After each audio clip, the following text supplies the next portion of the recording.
For some, hockey is more than a mere game. It is a passion born in youth, a desire to be the best, to face the foe and emerge victorious. What began as a simple game has long since left the frozen pond. The torch of victory has become a guiding light, passed from generation to generation.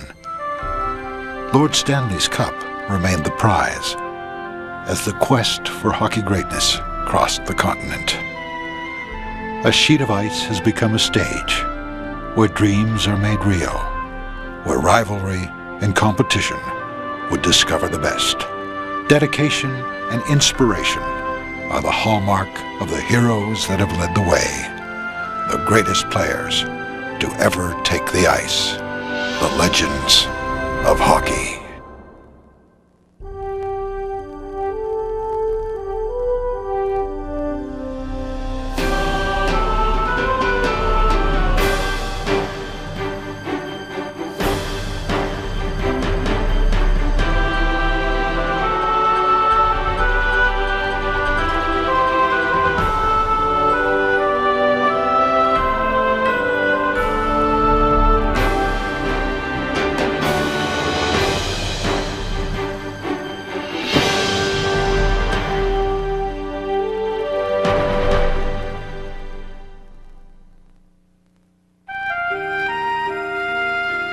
When I was a young kid, back home, there was only three things that really matter.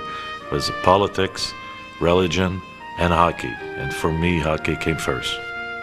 My dream is start when I was 7 years old. Soon I had my first skate, I think. I said one day I'm gonna be a hockey player. My dream was to play hockey ever since I was 8 years old and was asked by a guidance counselor what I wanted to do for the rest of my life. I said, play hockey. And through it all, the people I played with, played against, the friends that you make, that would not have been possible without being involved in hockey. So I have hockey to thank for all that. To me, this is what I love about the game, is the people that were there that made you play to your utmost and made you play to your best. And we didn't cheat the fans, believe me. There were times in my life when I really felt, the only time I really felt good was when the doors opened and I got on the ice. And that lasted a long, long time. That's really where I found my peace. The game has given me a lot throughout my career, and the game means everything to me. I'm still at it, and I'm still at it because I love it, because I like the competition. Nothing in the world matches the life of a hockey player. Everything I own, I can thank the hockey. You know, I was in hockey all my life. I always tell guys who come in, you should feel privileged and honored to play on this team and in this league. It's a special place. And I'm the luckiest guy in the world to have been part of the greatest game in the world. Hockey.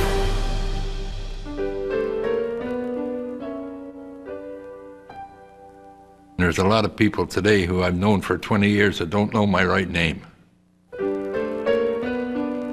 The only place I get called Lorne is at home. So by the family, you know, so now that I'm older, they call me Lorne. But when I was playing, it was always Gump. I got it pinned on myself, really. When I went to play junior, you got to give all your statistics, and it had nickname, and I put Gump down, and it stuck. I can remember the first time I saw him playing for the New York Rangers. He looked like a kid who had just sneaked over the fence and got into the game. He had tousled, closely cropped hair. The Ranger uniform flopped all over him. He flopped all over the ice. He was just incredible in what he was doing, but he still gave you the impression that he shouldn't be there. He just sneaked in. Gump came to the Rangers in the early 50s, and they had become a very Humpty Dumpty team. And the first thing he did was win the Calder Trophy as the Rookie of the Year. Now, when you're the Rookie of the Year, you got one hell of a career ahead of you, right? Wrong. I went in and asked for a $500 raise and ended up in the minors. Not like now when they ask for a $5 million raise and get it. And if somebody wants to ask them, which team bothers you the most when he was with the Rangers? He says, the New York Rangers. You know, that, of course, is Gump. I mean, he always had a quick flip answer for you. And you know what? He was right. Gump's coach in those days was Phil Watson, who was nuts. And the interplay between the two was almost like a comedy team, except that Gump didn't think it was funny and Watson didn't think it was funny. He was the type of coach that when we won it was I, and when you lost was always me. He pointed at me or somebody else, but most of the time me. He called me a beer belly one day, and I said, I don't drink beer, I drink VO. And I said, not only that, I was here when you came, and I'll be here when you were gone. And the next week he was gone. But it wouldn't be long before Gump himself would leave New York in a fortuitous trade to Montreal. When he came to Montreal in the trade with the Rangers in the mid-'60s, his equipment arrived, and he likes to tell the story about how it was all laid out in front of him in the dressing room. And Toe Blake came by, the coach. And Blake said, when's the rest of your equipment get here? And Gump said, that's it. He said, Blake looked at me and said, you're crazy. I wore shoulder pads all my career, the same shoulder pads from junior right through pro. They were about as thick as a quilt, but you're not supposed to get hit in the arms anyway, you're supposed to catch them, so that's what I kept telling myself. In 1965, in his second season with Montreal, Gump was at the crease for the final do-or-die Stanley Cup game against Chicago, but getting the injured star goalie fit for this match had required drastic action. I took a medicine that they had to get permission from Ottawa to give it to a human. It was only given to horses. And my breath was so bad that I was in 10 feet of someone. They say, what the hang is that smell? But the potion had worked. Gump had shut out the opposition to win the first of his 4 Stanley Cups. I don't know if there was a goaltender who's ever played who let it all hang out with his emotion facially when they would score against him. I remember he used to drop kick the puck into the crowd. If he got mad, he'd fish the puck out of the net. He could do it really good. They would go right up over the glass and into the crowd. That was him, and boy, that was the kind of closeness that fans were able to have with the players in those days. On the ice, Gump was fearless, but his fear of flying made road trips with the team unbearable. So Sam Pollock, the general manager, sent him to the team psychiatrist. I went to a shrink. The shrink told me, he says, the only one thing I can tell you, change occupations. I looked at him, I said, change occupations? Are you crazy? And I went to Sammy Pollock, and he said, what did the doctor tell you? He said, to change occupation. They fired the shrink from the Canadians. Gump was always the curmudgeon on and off the ice, even when he decided to hand in his notice. As always, his better half was the first to know. I phoned my wife when I quit Canadians. I said, I'm quitting. She says, come on home. And I went up and I told Sammy Pollock. I went in his office and I said, Sammy, I don't want to play anymore. I'm quitting. But Gump wouldn't be away from the game for long. This was the expansion era. Good goalkeepers were always in demand. The Minnesota North Stars soon had him in the crease until he retired from the game in 1974. I mean, there'll only ever be one Gumper in hockey, and it was him, and he played that role. He was able to carry that image right through to the end of his career when he was playing in Minnesota. When you're playing, you figure it'd never end. But it ended, and I was happy with my career. I don't owe any money. Thank God for small favors. Thank God for a good wife. And everything I own, I can thank the hockey.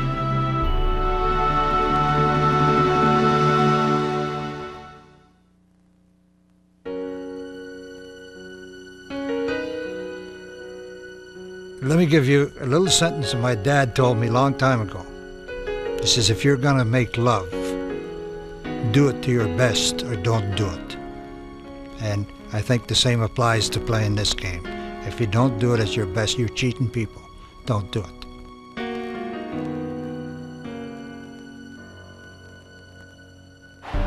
Marcel Pronovost heeded his father's words well. Every night on the ice, a tough defenseman, whatever the situation, played with a passion. I've played with broken ankles, I've played with broken thumbs, I've played with separated ribs. It's just that way. I've seen guys play with worse. If you can walk and if you can talk, you can play. Marcel played junior with the Windsor Spitfires before joining Detroit's farm system, but could only have dreamed of the dramatic call to the Red Wings for the 1950 Stanley Cup playoffs. This is the year that Howe got hurt, and I played all but 3 games, and we had a do-or-die series against Toronto. After defeating Toronto, Detroit and 19-year-old rookie Marcel Pronovost would face the New York Rangers. Marcel Pronovost grabs the loose puck, and heading it hits him with pallet check. Pronovost tries again, but the Rangers cover up. Overtime, Game 7, New York was beat.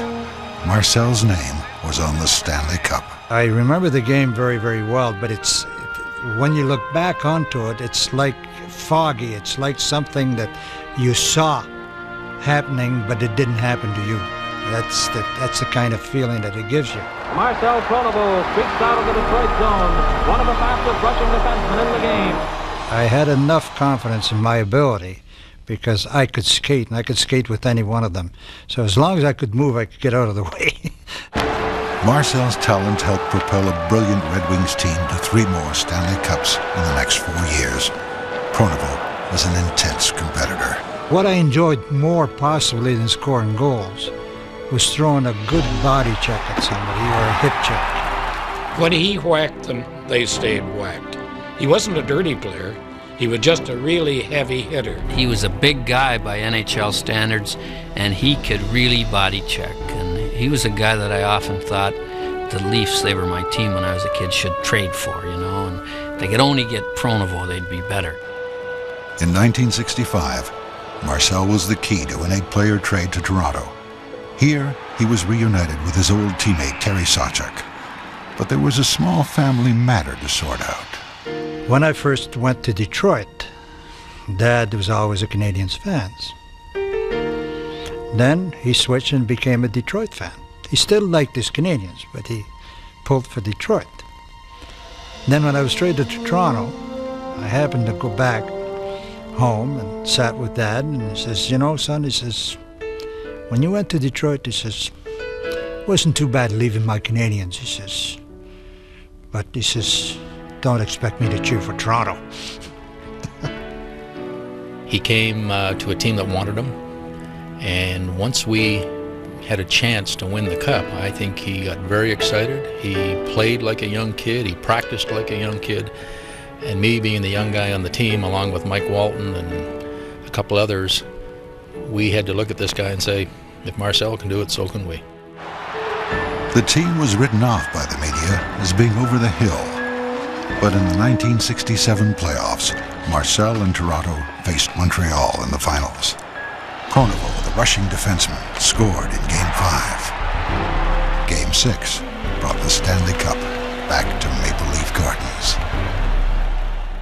Marcel Pronovost retired from the NHL in 1970 with 5 Stanley Cups in his 21-year career. But the biggest thrill of all my life, bar none, was the day I was inducted in the Hall of Fame. And I thank the good Lord today that both Mom and Dad could see it. Stopping the puck is what matters. That's why goalkeepers are relatively simple. They only have to think of one thing, and that's stop the puck.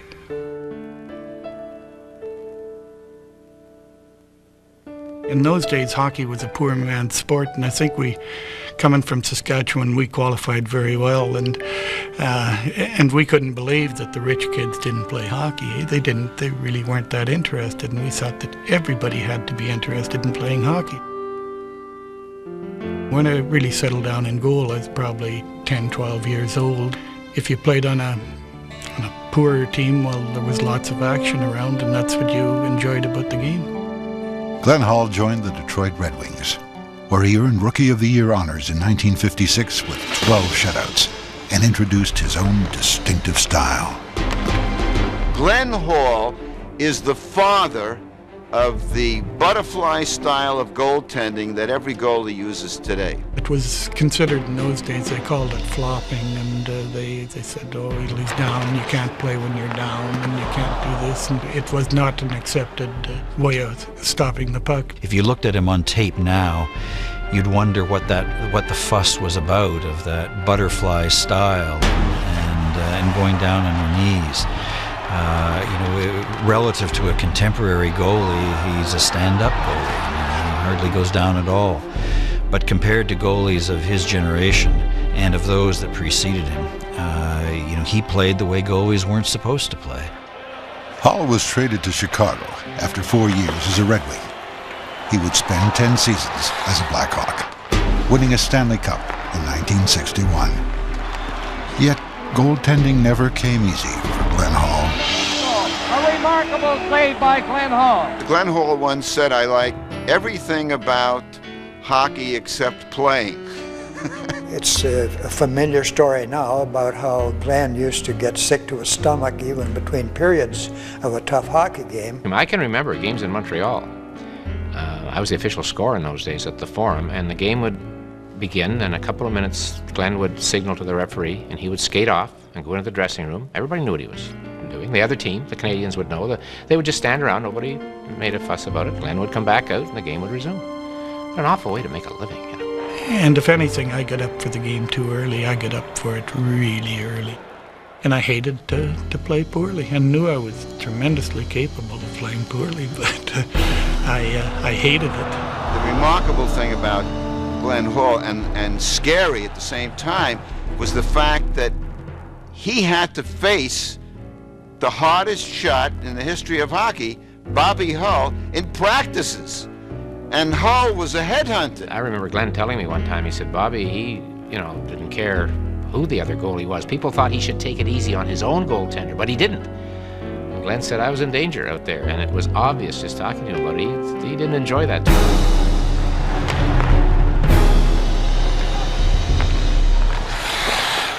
He hated training camp, and he had a farm out in Western Canada. So he didn't want to come to camp every fall to paint the barn. He used to always talk about his barn like you think, well, it'll take him a month to paint, right? You could probably paint it in a half an hour. That's the kind of barn he had. But he was smart. He was smarter than all of us. The true story is that I told Tommy Ivan, the general manager in Chicago, that my intention was to retire. And then when training camp did open, well, I wasn't there. And so the phone's ringing, and I had been painting this barn, but it's not a big, beautiful barn. It's a little raggedy barn that I was painting, and so I tell my wife, well, tell him I'm painting the barn, and so it just ran off from that, and so I've been painting the barn, and it still needs paint. Never be broken. You say that about records, and often they are broken. But Glenn Hall played 502 consecutive NHL games in goal without a mask, and I'm sure that's one record that'll stand forever. I mean, that is insane. Never mind stupid helmets, because I never cared about helmets. But a mask, a goalie's mask, oh yeah. For him to play over 500 games in a row without a mask is something special. After a standout career in Chicago, Glenn went on to play with the expansion St. Louis Blues, where he continued to make his mark.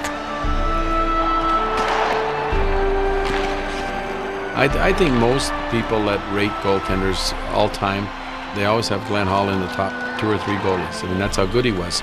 And in St. Louis, I mean, I don't think it's happened very often. He won a Conn Smythe Trophy, and the team lost 4 straight in the finals. But he was the franchise, and he was 36 or 37 years of age. He was just a remarkable goaltender playing for an expansion team. And when he won the Conn Smythe Trophy one year in the Stanley Cup playoffs, even though his team had lost the finals 4 straight, nobody disagreed with the choice because he had been so strong.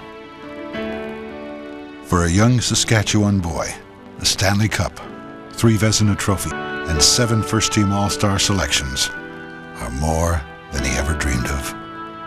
I don't think any of us believed for a minute that we were going to be professional hockey players. We enjoyed playing hockey out in the street, playing shinny, doing whatever you did, and to elevate to the level of the National Hockey League for myself was almost unbelievable. I didn't think for a minute that hockey players come from little towns in Saskatchewan.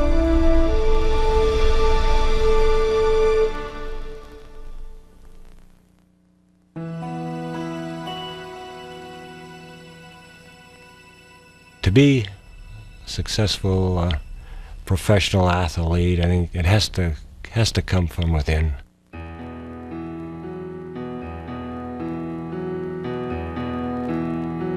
Growing up in northern Alberta, Norm Allman showed early on that he had what it takes. First organized team I played for, I was about 10 years old. In Edmonton, called Maple Leaf Athletic Club, and I think the sponsor was Stinson's Bakery.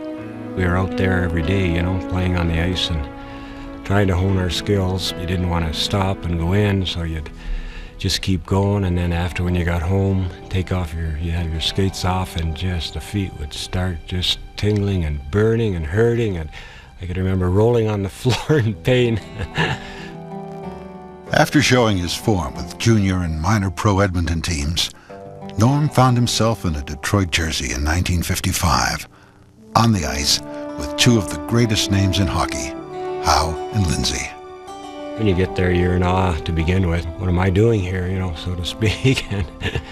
But you figure you're there, you're a rookie, so you don't say too much. You just do what you're told and play when you get the chance.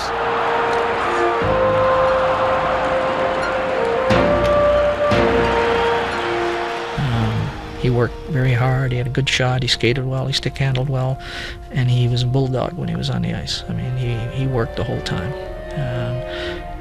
When you're playing him, you better bring your A game, because if you don't, he's going to eat you for lunch. Tremendous competitor, you know, always had a little mean streak in him. You challenged Norm Allman, he was the first guy to, you know, give you a little two-hander in that. The man could pass the puck to you in a crowd and find you on the tape. Stick handle in a phone booth. He was that good. Yeah, I think maybe one of the things I enjoyed most was making a pass right on the stick, maybe feathering it through 2 or 3 players and right onto the streaking winger's stick and putting them in for a chance on goal.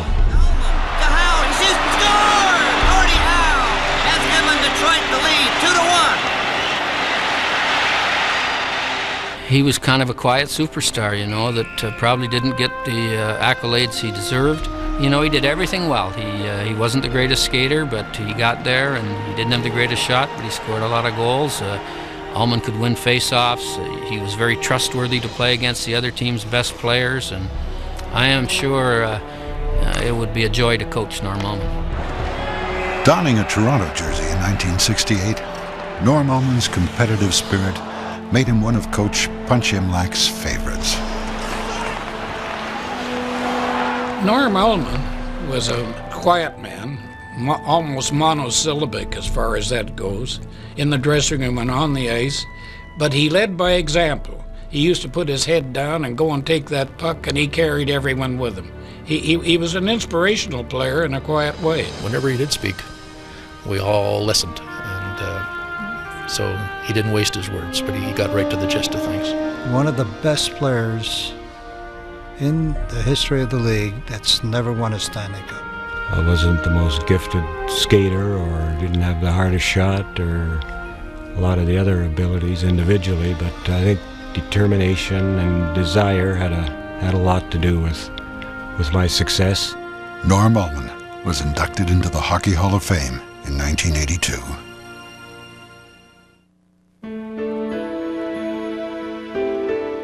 Well, I've always said that I'd rather be lucky than good, because I've seen a lot of good guys lose, but I've never seen a lucky guy lose.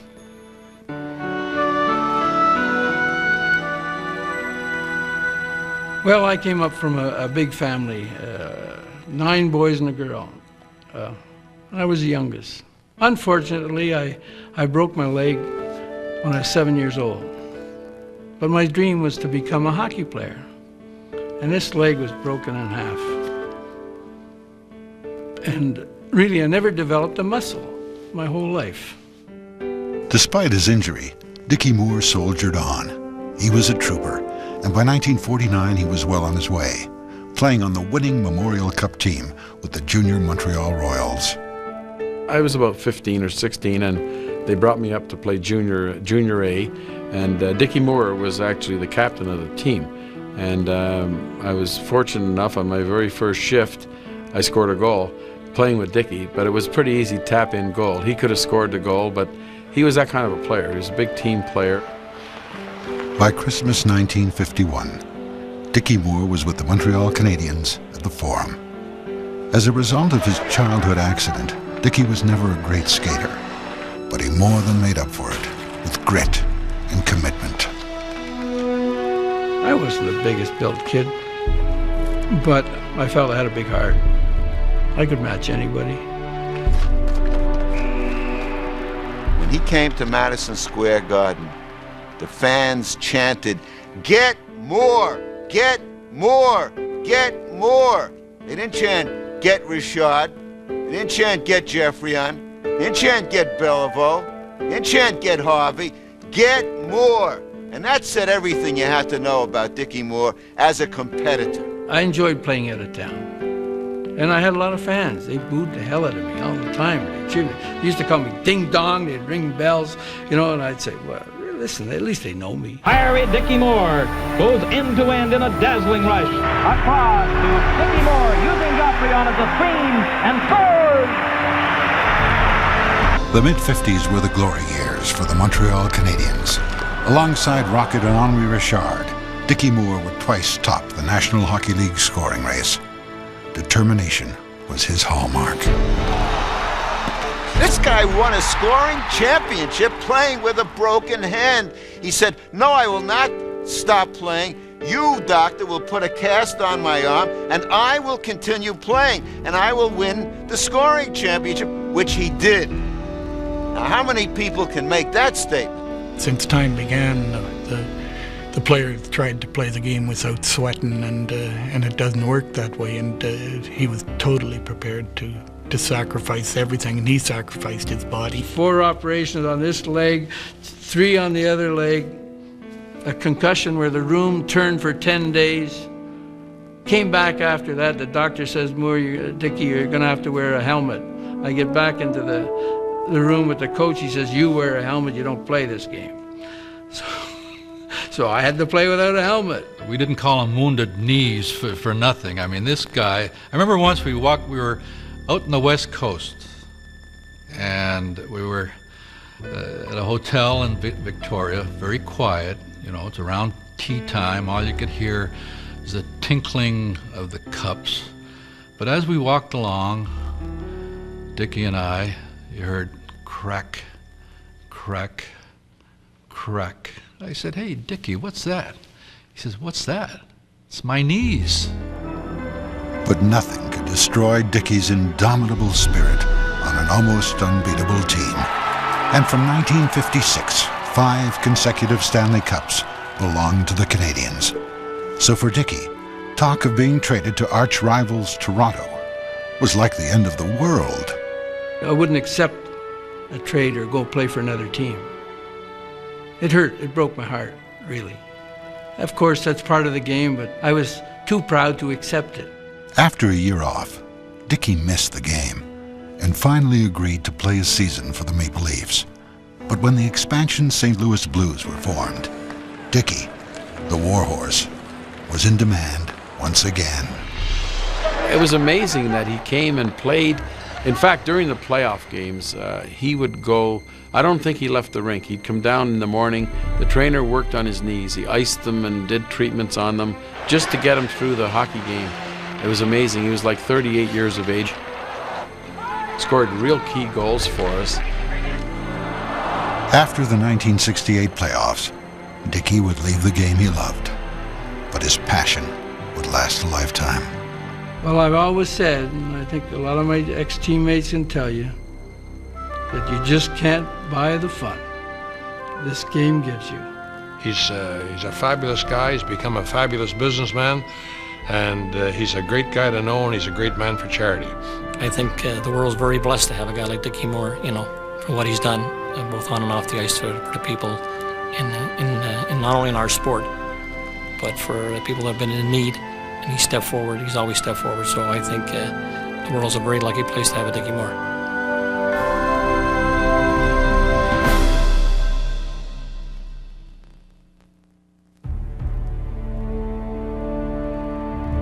People were telling me that, oh, you're too small. You're going to take a beating, and you're going to get hurt. And so I took that as a challenge, I guess.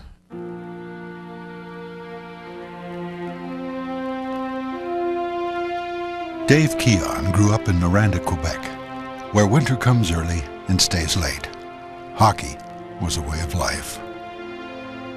A group of kids would come, and they'd be from my age, which was 7 or 8, to 15-year-olds. So they'd pick up teams, and you got your chance to go out on the ice and play. And if you got run over by a 15-year-old, that was too bad. That was just part of growing up. And if you wanted to play, that's what you had to put up with.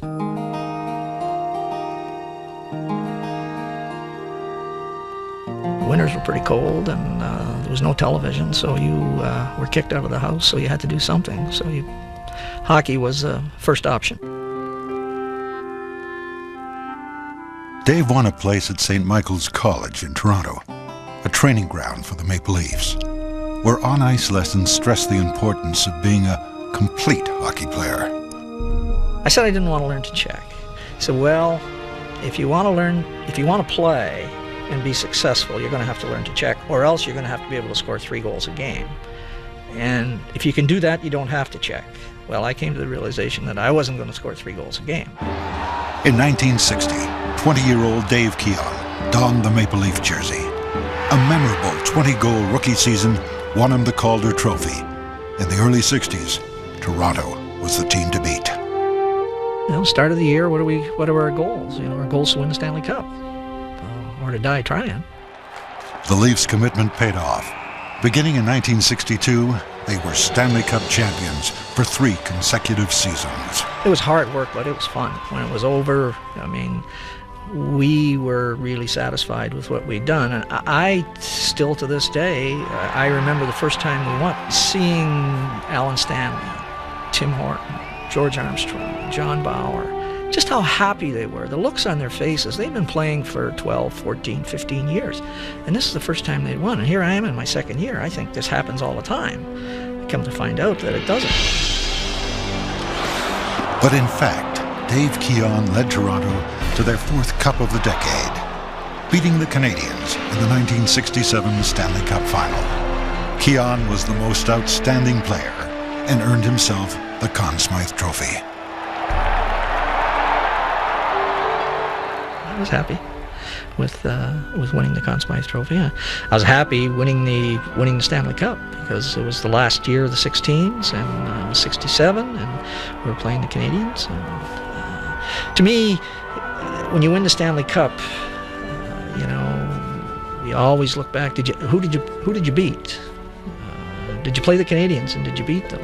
And yes, we played the Canadiens and beat them. That was the only time from 1956 to 1987, I think, that the Canadiens had lost in the finals. Every time Montreal would play the Maple Leafs, Dave Keon was the guy they had to stop. He was the Montreal Canadien killer. If he wasn't scoring, he was shutting down the other big scorers. He was just the kind of player you needed to have to win. One of the best checkers without being physical, using speed and positioning. Dave Keon, I think, performed more of the skills that it takes to be a top-notch NHL player better than any other player I've seen. He was so graceful and so talented, half the time you'd be just watching him and you might miss the rest of the game, but he was putting on his own quiet show, and it was just like watching a ballet. Everything is so beautiful. Veteran captain George Armstrong retired in 1968. Dave Keon was the man to replace him, with the difficult task of leading the Maple Leafs into a new era. It's a job, although it's glamorous and everybody thinks it's fun, and it is fun because you're doing something that you've always wanted to do, but it's a job and you got to work hard at it. You just don't show up at 7 o'clock and get ready and go out and do your job. So maybe I was maybe a little more intense than I should have been, but that happened to be how I am, and I tried to bring that to how I played, and to being captain, the same thing.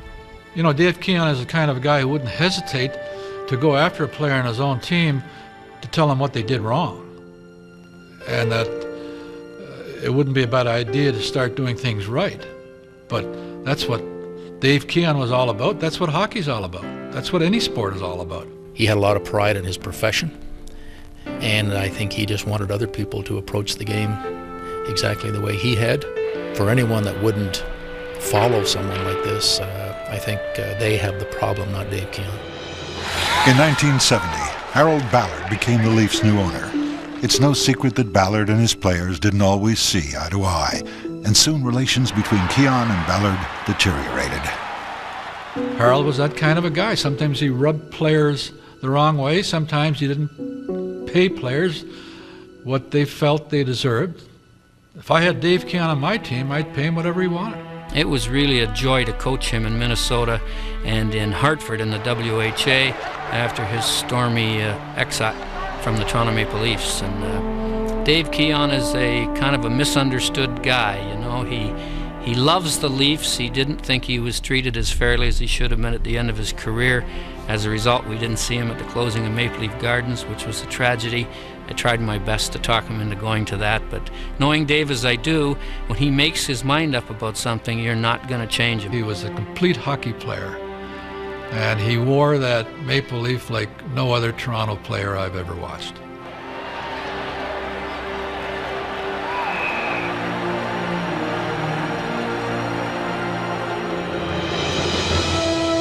I'm really happy with the way it went.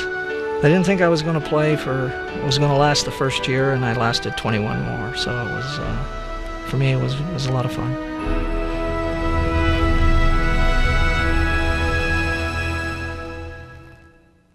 Terry Sawchuk, the Detroit Red Wings whiz kid, brings an entirely new puck-stopping technique to the National Hockey League. Crouching like a cat, Sawchuk can move just as fast, despite his 190 pounds and an additional 40 pounds of equipment. Terry was a moody, introspective.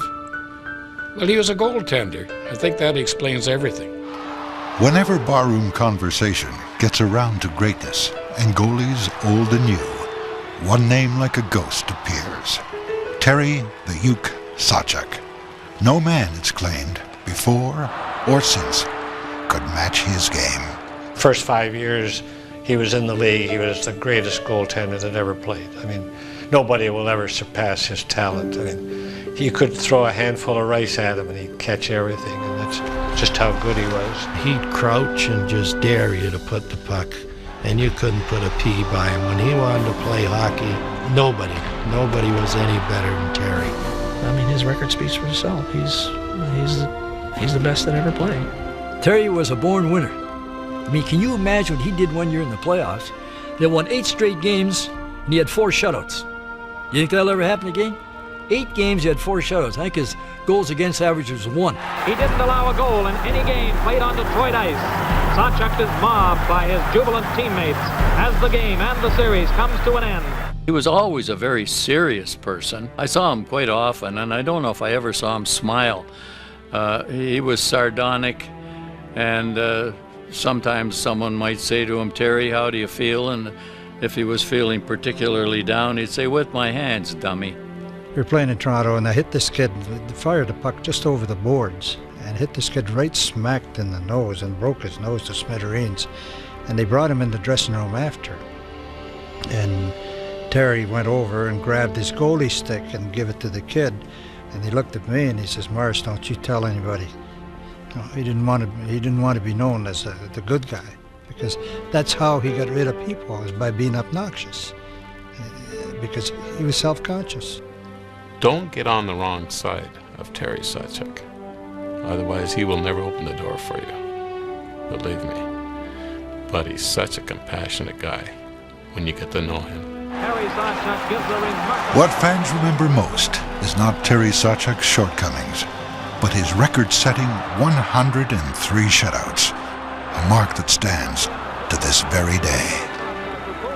He was an actor. He was a thespian on a stage as far as I was concerned. And the expressions that he had told you so much about how he felt and how the game was going. I mean, there was pain, there was... Goaltenders never get elated. They don't get a chance when they make a big save. Like a guy can score a goal and he jumps around and waves his stick. And goaltenders have always been very stoic whenever they've made a save. But when things go bad for them, you could just tell. You could just tell how he felt. Every inch of his emotion was there. Terry's best years may well have been at Detroit, yet he was just as unforgettable in a Toronto jersey. But there was a price to pay. I once stood beside Terry in the Maple Leaf dressing room. He was wearing only a towel because he was going to get weighed after a heavy practice, and I was really struck by the welts and bruises all over his body. It was just a battlefield of blue and yellow and green. In 1967 with Toronto, Sawchuk's on-ice heroics helped a veteran Leafs team win the Stanley Cup. But for Terry Sawchuk, the pressures were building. Only a Sawchuk could tell you himself what kind of physical pressure there was in terms of having to go out there and be a goaltender and not being physically the goaltender that he had been in his glory years with the Red Wings. In 1969, the New York Rangers became Terry Sawchuk's last port of call. I think Terry knew that he wasn't going to live very long, you know. He had a fatalistic attitude about him. I always thought he was usually gloomy. He didn't seem to enjoy life at all. Terry was that way. He's just he seemed, for a man who seemingly had everything, was a very sad individual, which is too bad. He died way too young. Died way too young. And I think his personality had a lot to do with his death. The fact that he ended up fighting with a teammate. This was a month or 3 weeks after the season was over in New York. And, you know, they got into a fight in the bar, and he should have been at home in Detroit with his family. Ron Stewart and Terry Sawchuk had roomed together. And they were clearing up their bills. And Ron Stewart insisted to Terry that he owed him some money towards a phone bill. It wasn't much, $8, $9. And since the season was over, they'd had a couple of drinks. And an argument ensues, and Ron took a swing at Terry, and they were asked to leave. And they went back home, and a little argument took place again, and Terry took another swing at Ron, and unfortunately he glanced off and he fell in a barbecue pit. So Terry right away told Stewie that, you know, he was hurt, call a doctor, and they rushed him to the hospital. I went to the hospital, and when I arrived there, Emile Francis happened to be there, and we got talking, and, you know, of course, encouraging Terry that everything's going to be all right and everything like that. When I left him before the operation, he took our Detroit Red Wing ring off. He said, if something happens to me, will you please be sure that my son gets this ring? I said, nothing's going to happen to you. You'll be okay. Unfortunately, it was too late. If the operation had been done maybe earlier, he could have survived. The saddest day in my life in hockey was the day I had to go to the morgue on 2nd Avenue in New York to identify Terry Sawchuk. He was there within a bag, like we carry hockey sticks in, with a tag on his neck. But all I can remember, and I'll never forget it, is looking at Terry Sawchuk and saying to myself, there is the greatest goalkeeper I've ever seen.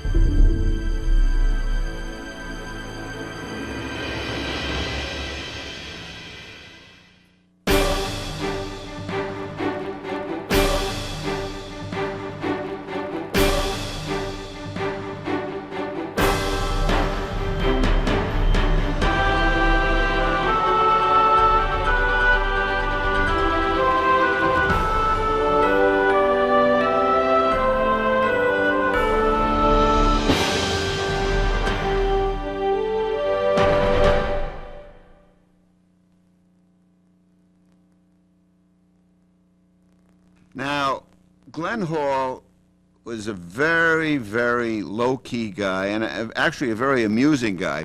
And whenever he came to New York, he and I would have breakfast together. And I remember him telling me about one of the scariest things that ever happened to him. It had nothing to do with pucks coming at his head. They were playing a game in Boston Garden, and somebody in the top balcony dropped a bulb. And it crashed right about 5 feet in front of him in the crease. And they had just come down from Boston, and he was still shaking over that episode. The remarkable thing about Glenn Hall, and scary at the same time, was the fact that he had to face the hardest shot in the history of hockey, Bobby Hull, in practices.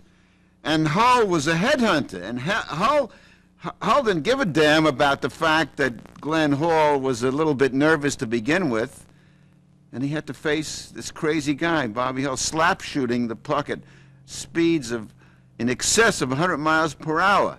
Can you imagine what that was like? It was unbelievable.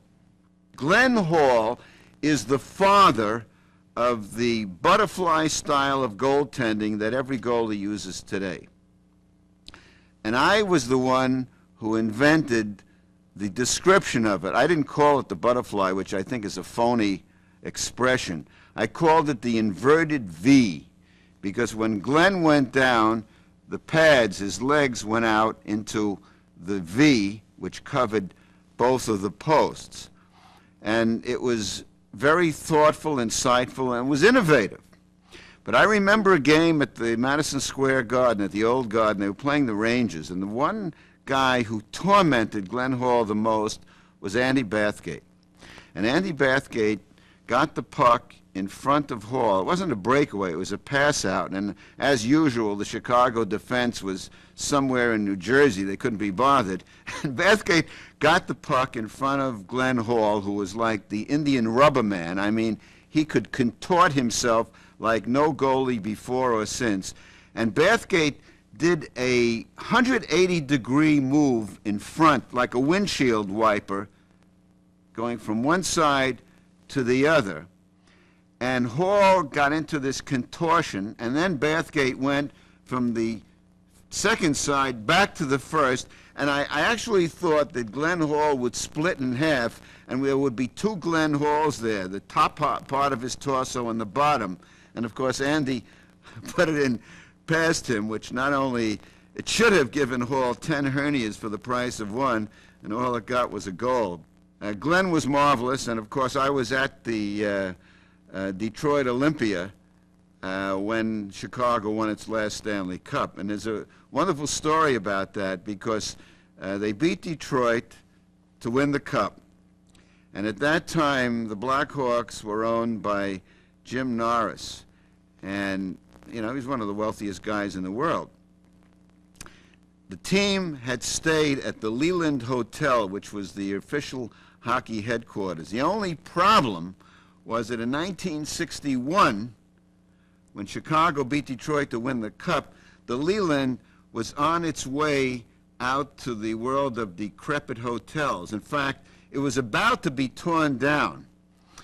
And any hockey team wanted to get the hell out of the Leland as fast as possible. So now the Blackhawks have just won the Stanley Cup. Norris already has a huge party set up in the Windy City at one of the great hotels, the Drake. The guys are going to have champagne and the food galore. The game is over. The interviews are done. They walk out, and there's a blizzard.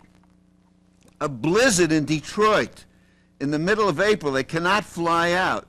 So Norris takes the team back to the dumpy Detroit Leland Hotel, and all they had left was beer. So I go up to the room, and this crate, you know, it was like the most depressing Stanley Cup victory party in relation to what it should have been. So, but still the guys are drinking and having a good time, and I'm looking around, and there is my buddy Glenn Hall standing alone in a corner. And I go over to him, and I said, "Glenn, you just won the Stanley Cup. How do you feel?" And his response was the most understated of any hockey player I ever interviewed upon winning a Stanley Cup. Fischler asks, Glenn, how do you feel? Hall answers exactly in these words, I'm enthused. I nearly dropped dead on the spot. All he said was, I'm enthused. But I knew Glenn, and that him saying that was his enthusiasm quotient at its highest. Here's Hall of Famer Gump Worsley, got sent down to Devil's Island, Eddie Shore. And that's what it was. If you were bad in the National Hockey League or did something, they'd send you to Eddie Shore. And he came down to us, and that's where I first got to meet him. And the funny story is that that he had no place to go. We came from Providence to Springfield, the hotels and everything. So I said, well, come home and sleep with me. Well, I lived on a third-floor crow's nest up there, and out in the thing there was an empty crib out in the out in the middle. So I said, I have no bed inside. We only have 2 beds and everything. He said, oh, okay, I'll jump in here. Still a little guy in there. So we had a few beers before I went to bed and everything, and I'm sort of had a few. So anyhow, Rose come running in the morning. Don, come quick. There's a little dwarf sleeping in Cindy's crib. I said, that's just Gump. I think the only guy where the tension didn't get to was Gump Worsley. I don't think anything in the world would bother Gump Worsley. He would manage to get around it with a dirty crack or a rotten crack or a obscene crack or something. He'd crack the place up. I remember one night I'd got into New York. I'd refereed a game in Syracuse in the American League, and got into New York, and it was around 1:30 when I got down to the hotel, and I figured I need a little libation to go to bed. So I'm down at the place called the Show Bar, and I'm sitting in the corner, and gee whiz, I look up at the bar, and I said, gee, that looks like Gump up there. And I've known Gump since he was yay high. I can remember refereeing Gump's games in Montreal when the only way he'd get from one side of the net to the other was grab the crossbar and swing across like a monkey. That's how small he was then. Anyway, it is Gump, and I go up and I say, hey, Gump, how are you doing? You mind if I sit with you? And he says, no, come on, it's boring. So we're sitting there and really having a good time talking and that. All of a sudden, it's 4 o'clock. And I said, Gump, none of my business. But I said, you're playing Detroit tomorrow night. Shouldn't you be home in bed getting a little sleep? He says, you're right, Red. It's none of your business. So we continue. The next night, they beat Detroit 1-0, and Gump had 54 saves. And they named him number 1 star. He's chasing me off the ice. I won't tell you what he was saying, but he chased me right off the ice, yelling it down the corridor. I only gave 1 penalty shot in my life, and it was Gump and his team were in Detroit, and I called the penalty shot, and they gave it to Howe, and Howe gets about 15 feet from the net and gives a little flick of the wrist, and it's in the net. And Gump says, why, you stupid, and a few adjectives added, you know. He says, why didn't you just chalk up the goal and quit wasting time letting them take the shot?